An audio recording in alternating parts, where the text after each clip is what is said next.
ஞாலத்தை படைத்த தேவனின் தாயே உன் திருக்கொடி வானில் பறக்குதம்மா. வேளாங்கண்ணி ஃபிளாக் ஹாய்ஸ்ட் பண்ணும்போது கேட்குற இந்த சாங்குக்கு பயங்கரமான ஹிஸ்ட்ரி இருக்கு. ஆக்சுவலி இந்த சாங்கை பாடினது ஏவி கோவிந்தன்கிற ஒரு கடவுள் மறுப்பாளர்.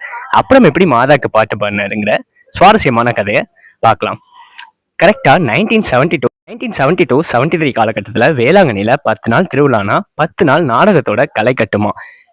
கானா பாடகரான நம்ம ஏவி கோவிந்தனும் அந்த 10 நாள்ல ஒரு நாள் நாடகம் நடத்திட்டு இருந்திருக்காரு. இவரோட கணீர் குரலுக்கும் மிருதங்கம் வாசிக்கிற திறமைக்குமே தனி கூட்டம் கூடியிருக்கு. இதை நோட் பண்ண அப்ப இருந்த ஃபாதர்ஸும் ஊர் மக்களும் இவர்கிட்ட மாதாக்கு ஒரு பாடல் பாடுங்க அப்படின்னு சொல்லி ரெக்வஸ்ட் பண்ணியிருக்காங்க. பெரியாரிஸ்டுங்கிறனால இனிஷியலா மறுத்தாலும் மாதாவோட ஆசீர்வாதத்தால கரெக்டா 1974 ஃபர்ஸ்ட் ரெக்கார்ட் பண்ணியிருக்காரு.